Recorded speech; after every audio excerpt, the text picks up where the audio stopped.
I would suggest one of the best cornerbacks in the Eagles, history the last 15, 20 years. He played 5 seasons in Philly, started 14 games this season, and Darius Slay no longer part of the Philadelphia Eagles. I'll take it over and simply suggest that the loss of Darius Slay, I think, is a gigantic deal. I think the loss of Slay is a big deal. Gigantic? Yeah. You see that C on his chest. Not Don't even play my big, boy. Not even like big, like gigantic. I think it's a gigantic deal for a couple reasons. One, I would suggest I'm a historian of the Eagles defense. Yeah. One, I was a part of it. I don't know if anybody else on national television can say that, but I just know the Eagles defense because before I was a part of the Eagles defense, I loved the Eagles defense, dating back to the Ryan eras. The Eagles' most consistently inconsistent position has been cornerback. Consistently inconsistent. Back before they overpaid Nnamdi Asomugha. Nnamdi. Then Nnamdi out the door. $100 million? And then we was trying to figure out cornerbacks then. Asante and then left. Asante's gone by then. Asante's long gone. Sure, but Asante's long gone. Then you overpay Nnamdi. And shout out to Nnamdi, but that didn't work out. Then you're in cornerback confusion and purgatory. Then we acquire Kerry Williams on the heels of Kerry Williams winning a Super Bowl with the Baltimore Ravens in 2012. Kerry Williams was solid, but the opposite corner, Bradley Fletcher, couldn't really figure that out. Then the Eagles overpay Byron Maxwell. If you remember Byron Maxwell, formerly of the Legion of Boom. Byron Maxwell, he underperforms. Yeah, then Maxwell. the Eagles try to figure things out with the Green Goblin, the man known as Jalen Mills, and shout out Ronald Darby. They started the year the Eagles win the Super Bowl, but obviously they did not stay in Philadelphia for a long time. Then finally you get a person named Darius Slay. Locked down. And he stabilizes Slay. the most consistently inconsistent position on the Eagles defense over the last 2 decades at cornerback.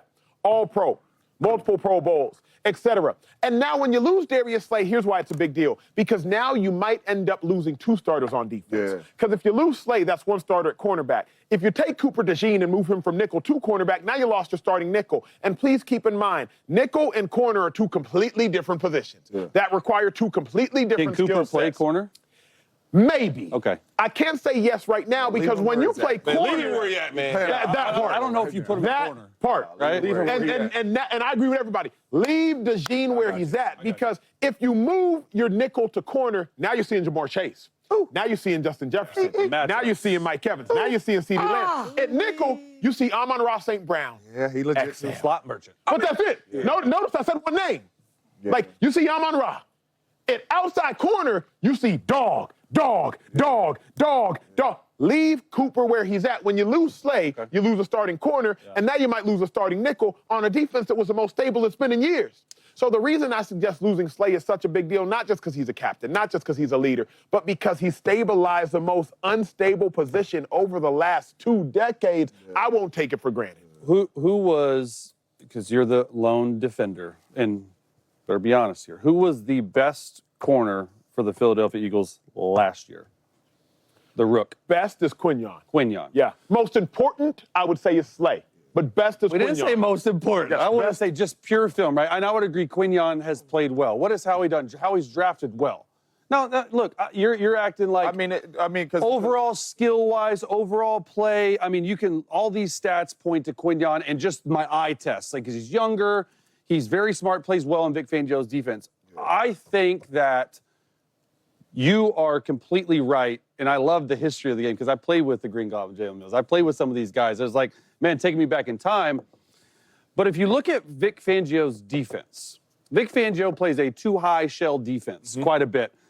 I would go as far as saying that it's not the most important part of that defense, regardless of the player. Like I'd say corner, you can sometimes hide the corner. And quite honestly, you can definitely hide the field corner, which a lot of times Slay was playing. Now, physically, I don't think it's that big of a loss because he lost some steps, he gave up some touch, which is, look, he's 34. Dude's been playing forever. I played against him when I actually played a game against the Lions in Chicago, and I was like, man, I got to stay away from this guy. Like, I actually played on Thanksgiving, and the game plan was like, don't throw it to Darius Slay's side because he's that dude. I think they're going to lose more on the leadership side, like the mental aspect side, because I do think, we've had him here on the show, a friend of the show, he is one of those guys that gets the Eagles defense going, not only from a classroom perspective, right? And Quinyon, we've talked to Quinyon. Quinyon said Slay was like a guy that was a leader in the locker room, right? And you might lose Zach Bond in free agency because, quite honestly, I think they're going to get outbid. So you lose Zach Bond possibly, and you're going to lose Darius Slay. It's a very young Eagles defensive core. So from that perspective, I do think it's important. But overall, physically and playing the game, will they have troubles in the all-22 versions of film come next season? No, I don't think so. Yeah, well, number one, I think it is going to be a big loss.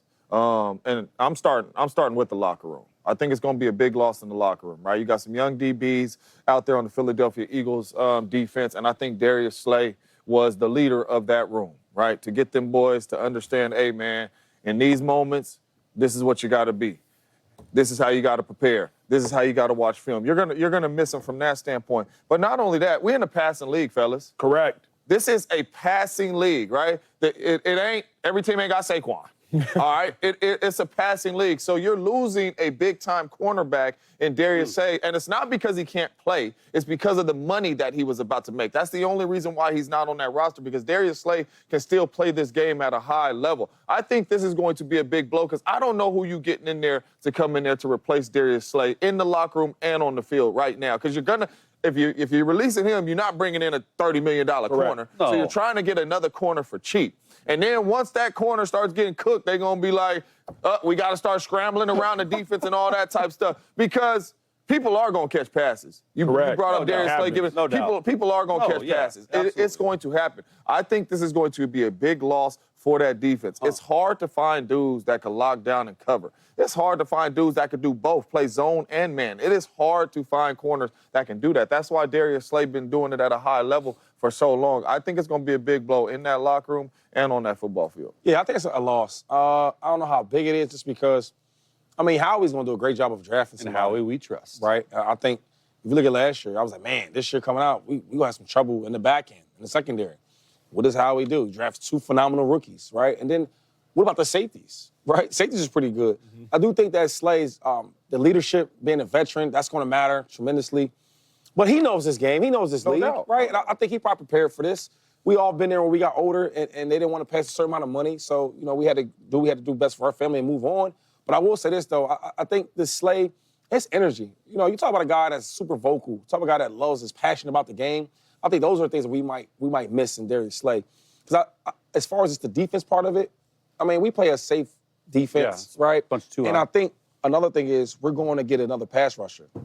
So maybe you might lose a Darius Slay in the back end, but then we might bring a guy like If you get Myles Garrett. or even Khalil Mack. Yeah. We're going to get somebody with a big name that rushes that pass rush. I think it kind of balance everything out. But I'm going to miss Slay.